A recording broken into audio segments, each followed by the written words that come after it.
ಪಂಚಾಕ್ಷರಿ ಗವಾಯಿಗಳು ಶಿವಯೋಗಿಗಳೆಲ್ಲ ಬಡತನದೊಳಗ ಕಳೆದ್ರು. ಆದ್ರ ಪುಟ್ಟರಾಜ ಕವಿ ಗವಾಯಿಗಳು ಸ್ವಪ್ನದೊಳಗ ಲಕ್ಷ್ಮಿ ಬರ್ತಾಳವ.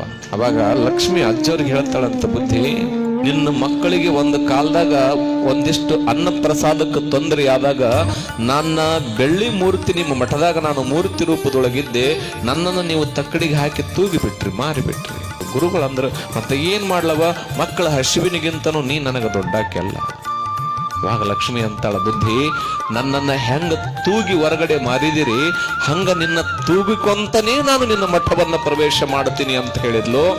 ಆ ತೂಗುವಿಕೆ ಎಲ್ಲಿಗೆ ಅಂತಂದ್ರ ಈ ಪುಣ್ಯ ಮಣ್ಣಿನೊಳಗ ಅಷ್ಟೇ ಅಲ್ಲ, ಇಡೀ ಜಗತ್ತಿನೊಳಗನೂ ಅವರಿಗಾದಷ್ಟು ತುಲಾಭಾರಗಳು ಯಾರಿಗೂ ಆಗಿಲ್ಲ.